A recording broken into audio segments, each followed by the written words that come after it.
Et bonjour à tous les futurs experts, j'espère que vous allez bien. Aujourd'hui je vous retrouve pour une nouvelle vidéo de comptabilité. Je vais vous expliquer comment suivre les dossiers clients et fournisseurs. Vous êtes prêts? C'est parti!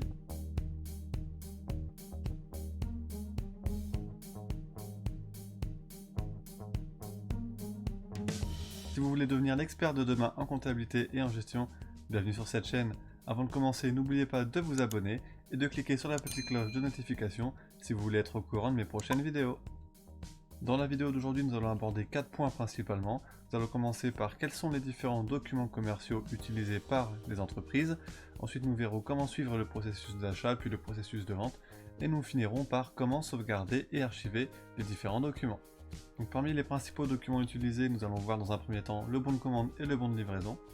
Le bon de commande est un document qui détaille les différents articles commandés ainsi que toutes les informations nécessaires à la bonne exécution de la commande, c'est-à-dire l'identité de la personne qui achète, la date et le numéro de la commande, le prix unitaire des produits achetés et le prix global, les conditions de livraison, les conditions de paiement ainsi que la signature de l'acheteur. C'est ce document qui va servir de base de travail à l'entreprise pour préparer la commande et ensuite aller livrer le client. Et au moment de cette livraison, vous devez éditer le deuxième document qui s'intitule le bon de livraison, qui va principalement servir à prouver que le produit livré, que le produit qui a été reçu par le client, correspond bien au produit qu'il a commandé. On va également y retrouver un certain nombre de mentions obligatoires, comme l'identité des parties, la date et le numéro de livraison, le détail des marchandises livrées, le poids, le prix, les conditions de retour et la signature de l'acheteur. À ces deux documents-là peut se rajouter le devis et évidemment la facture. Le devis, contrairement aux deux documents précédents, n'est pas obligatoire, c'est simplement une proposition de prix de vente que le vendeur s'engage à respecter pendant une certaine durée. Passé ce délai-là, le devis devient caduc et l'entreprise n'est plus obligée de le respecter. Et il reste bien entendu la facture qui est le document qui servira de preuve tant au niveau juridique qu'au niveau de la comptabilité. Mais si vous voulez en savoir plus sur comment établir une facture, je vous invite à aller voir ma vidéo précédente, je vous mets une petite fiche juste ici.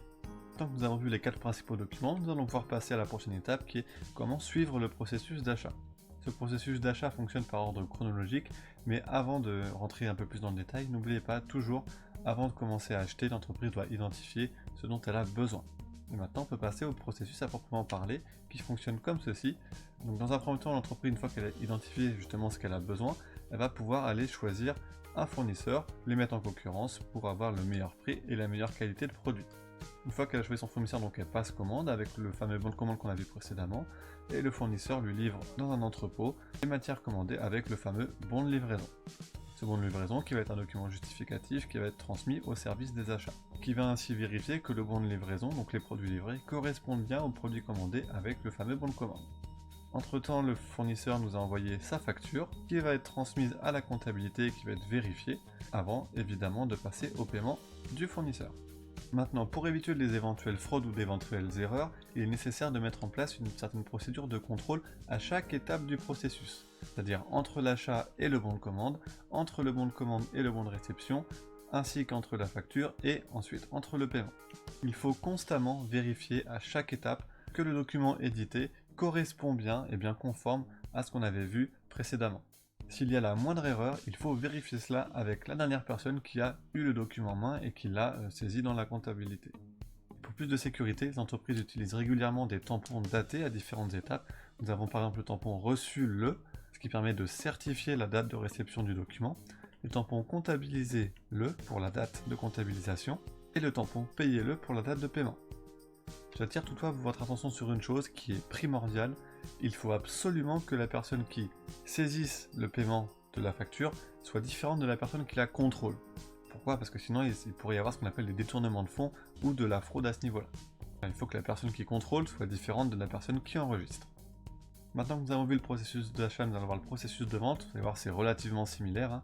Le fonctionnement chronologique est quasiment identique à part quelques spécificités. Il y a comme tout à l'heure une étape 0 qui est avant la vente, qui consiste parfois, c'est pas forcément tout le temps, c'est pas forcément obligatoire, la transmission d'un devis, justement comme j'en parlais tout à l'heure, à un client qui demande des informations sur un prix, sur une quantité, et qui en général, les clients qui font ça, c'est pour faire jouer la concurrence. Ainsi pouvoir identifier l'entreprise qui lui fournira le bien qu'il doit acheter au meilleur prix avec les meilleures conditions. Passé cette étape-là, démarre maintenant le processus de vente. Donc comme tout à l'heure, le client ici qui commande, et donc l'entreprise va éditer un bon de commande qui va être transmis au service qui gère donc les ventes, c'est évidemment le service commercial. Ce bon de commande va être transmis à l'entrepôt, simplement pour pouvoir vérifier si les marchandises commandées sont en stock ou si elle doit passer commande auprès de son fournisseur. Une fois que les marchandises sont prêtes à être envoyées, un bon de livraison est transmis au service commercial pour signifier qu'on a lancé la livraison et une copie est envoyée au client pour qu'il puisse vérifier à son tour de son côté que ce qu'il a reçu correspond bien avec ce qu'il a livré. Avant c'était un document papier mais aujourd'hui c'est beaucoup plus dématérialisé. En fait le bon de livraison c'est ce que vous signez lorsque vous faites une signature électronique sur le pad du facteur. Et une fois qu'il est signé, le bon de livraison est retourné à l'entreprise. Attention, si vous signez le bon de livraison, vous acceptez le colis. Si vous n'avez pas vérifié que le produit est abîmé ou s'il y a une erreur dans la livraison, c'est tant pis pour vous. Vous avez signé le bon de livraison, vous avez accepté le colis. À partir de ce moment-là, vous avez engagé votre responsabilité. Si vous souhaitez porter une réclamation, l'entreprise peut très bien vous dire « Vous avez signé, tant pis pour vous ». Elle n'est pas obligée de récupérer le produit ou de le réparer. Alors effectivement, dans les faits, d'un point de vue commercial, beaucoup d'entreprises le font aujourd'hui. Et une fois que le bon de livraison donc est retourné à l'entreprise, il est envoyé à la comptabilité, qui va également vérifier que tout est bien conforme avec les documents précédents. Elle va envoyer la facture au client, qui va ensuite régler l'entreprise. Et comme tout à l'heure, pour éviter les risques d'erreur et les risques de fraude, il faut instaurer un suivi et un contrôle à chaque processus. Entre la vente et les bons de commande, entre le bon de commande et le bon de livraison, ainsi qu'entre la facture et entre le paiement. On vérifie bien à chaque étape que tout est conforme avec ce qui a été fait précédemment. Et là encore, les entreprises utilisent constamment des tampons reçus-le, comptabilisez-le et payez-le, comme pour le processus d'achat, c'est là où je vous ai dit qu'il y avait une similarité. Et pareil, il faut impérativement que la personne qui contrôle soit différente de la personne qui saisit. Surtout au niveau du paiement, parce que c'est ce qui va engager la dépense de ressources financières. Donc vous voyez, au cours d'un seul achat ou d'une seule vente, l'entreprise va éditer de nombreux documents. C'est des documents qui vont servir de justificatifs et de preuves pour la comptabilité et pour l'entreprise. Donc ce qui est important également, c'est de les sauvegarder et de les archiver pour pouvoir les ressortir à n'importe quel moment. Pour avoir des sauvegardes et des archives de bonne qualité au niveau des documents, il est nécessaire de mettre à jour les différentes données des clients et des fournisseurs dans ce qu'on appelle le CRM, Customers Relationship Management. En fait, c'est un logiciel de traitement de la relation client, ou dans le module gestion commerciale du PGI. Les données qu'on va sauvegarder et stocker, ce sont les données personnelles du client ou du fournisseur, c'est-à-dire la raison sociale si c'est une entreprise, nom, prénom, adresse, téléphone, adresse mail, etc. Les données commerciales, donc contact, les remises ou les réductions qui ont été accordées lors de la transaction, l'adresse de livraison si elle est différente de l'adresse de domicile, mais également les données d'action, donc ça va être les dates d'échange de courriel, les dates de rendez-vous, les dates d'entretien, les devis envoyés. On retrouve également les données de réaction, ça va être les historiques d'achat, le chiffre d'affaires par client, les produits que le client a déjà achetés, les dates d'achat, etc. Et les données liées aux produits, du côté fournisseur plutôt, donc avec les références des produits achetés, les caractéristiques techniques, les prix, les normes, certifications, donc voilà, toutes ces données-là vont devoir être sauvegardées et archivées dans le logiciel de l'entreprise ou sur d'autres supports que nous verrons par la suite, puisque ça retrace l'activité de l'entreprise et en cas de problème, elle doit pouvoir justifier pendant un certain nombre d'années ce qu'il s'est passé. Et pour sauvegarder donc ces données, il existe différents systèmes. Il y a la sauvegarde sur un support amovible, clé USB, disque dur externe, CD-ROM, bon, même si ça se fait plus aujourd'hui. La sauvegarde sur un serveur, ce qu'on appelle un serveur data. Data, ce sont des données. Ou pourquoi pas l'externalisation de la sauvegarde. C'est-à-dire qu'on va plus sauvegarder en physique dans l'entreprise, mais on va sauvegarder à l'extérieur dans ce qu'on appelle des data centers. Ça va être des entrepôts où à l'intérieur il y a beaucoup de serveurs de différentes entreprises. Et en fait, c'est géré par une société qui s'occupe de sauvegarder les données des différentes entreprises. Ou également, le système qui se développe encore de plus en plus aujourd'hui, c'est le système de cloud. Une fois que vous avez choisi le ou les systèmes de sauvegarde de vos données, de toutes les données qu'on a vues précédemment, personnel, d'action, réaction, etc., il faut bien évidemment sécuriser votre système. On va le sécuriser contre différentes choses, contre les destructions de serveurs, protection contre les incendies, les inondations, les surtensions électriques, ce genre de choses, mais protection également aujourd'hui contre les attaques informatiques, antivirus, anti-malware, anti-spyware, pare-feu. Il faut aussi le sécuriser contre les pertes de données, ça c'est ce que font les grandes entreprises, elles ont de multiples serveurs dans différents pays du monde, ce qui permet en cas de piratage, en cas d'incendie, en cas de destruction d'un serveur, d'avoir les autres pour prendre le relais et pour récupérer les données. Alors, vous doutez bien qu'une société comme Orange, Google, qui ont des données personnelles sur énormément de clients, elles ne peuvent pas se permettre de perdre ces données ou de se les faire pirater. Donc pensez bien, pour plus de sécurité, à diversifier vos sources et vos lieux de sauvegarde d'informations.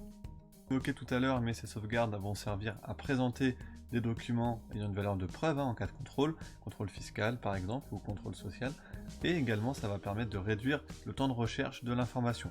Qui dit réduction du temps de recherche, dit travail plus efficace, et donc diminution des coûts de traitement de l'information. Il faut savoir que d'un point de vue légal, le code de commerce impose à l'entreprise une certaine durée de conservation de ces documents. Ça va être par exemple 5 ans pour les documents bancaires, 10 ans minimum obligatoire pour les pièces justificatives comme les factures et les livres comptables, 5 ans pour les documents sociaux de type bulletin de paye et 6 ans pour les documents fiscaux qui va relever des impôts. Passé ce délai-là, l'entreprise n'est plus obligée de les garder en archive et elle peut s'en séparer. Pour la sauvegarde, c'est à vous de choisir sur quel support vous voulez mettre vos données, vos informations. Après, il faut savoir que chaque support a ses avantages et ses inconvénients.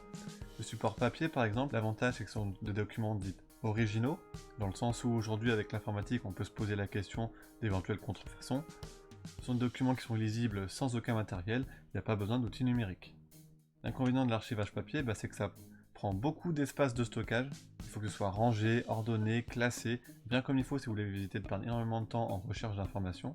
Il faut également surveiller et sécuriser l'espace de stockage. Et lorsqu'on a besoin de l'information, il faut aller la récupérer, la ramener, la reclasser au bon endroit. Le risque d'erreur ou de perte de documents peut être un peu plus important. Il existe également l'archivage de type microfilm, où là il y a besoin de peu d'espace de stockage, le document peut se conserver pendant plus d'une centaine d'années, mais l'un gros inconvénient, c'est que ça nécessite un matériel spécifique pour la lecture et pour la copie ou l'édition de ces documents. Et évidemment l'archivage qui se développe de plus en plus aujourd'hui avec les outils numériques, c'est l'archivage sur, je l'ai dit précédemment, des disques durs amovibles, des data centers ou du cloud computing. Le gros avantage, c'est que l'information est disponible et consultable immédiatement, sans délai, de n'importe où du moment que vous avez accès au système d'information et à une connexion internet. Par contre, les inconvénients, il vous faut plusieurs supports de sauvegarde différents si vous voulez limiter les risques de perte d'informations. Vous avez également un risque accru de vol ou de piratage contrairement au support papier qui là est dans les locaux de l'entreprise ou dans des entrepôts surveillés et sécurisés. Et il existe également une possibilité que votre fichier soit corrompu ou qu'il soit abîmé lors des différents transferts ou parce que ça n'a pas été mis à jour correctement. Et pour finir, je vais aborder un dernier point qui est beaucoup utilisé aujourd'hui par les grandes entreprises, c'est l'externalisation des archives. C'est quoi Tout simplement, ça consiste plutôt que de stocker dans l'entreprise, dans ses locaux ou dans un entrepôt, on confie nos archives à un prestataire extérieur qui va lui proposer une solution de sauvegarde et d'archivage adaptée à vos besoins.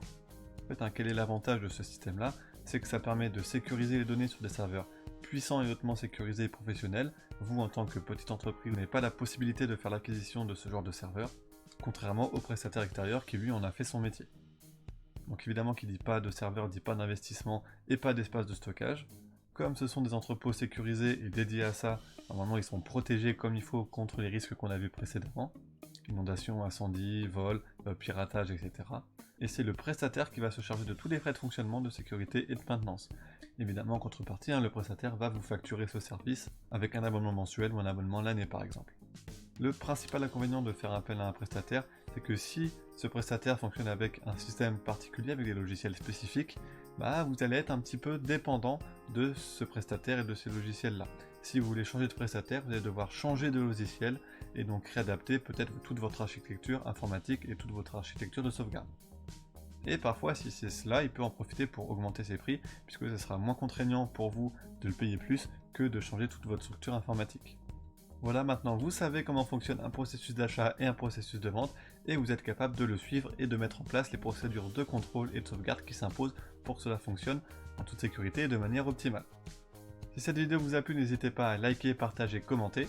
Abonnez-vous si ce n'est pas encore fait, n'oubliez pas la petite cloche de notification si vous voulez être au courant de mes prochaines vidéos. Je mets également à disposition pour vous dans la description une formation gratuite qui s'intitule Comment réussir vos examens à coup sûr, dans laquelle je partage avec vous mon expérience et mes conseils pratiques et méthodologiques en tant qu'ancien étudiant et en tant que professeur de comptabilité et de gestion. Et n'hésitez pas à regarder mes autres vidéos si vous voulez devenir expert de demain. A bientôt.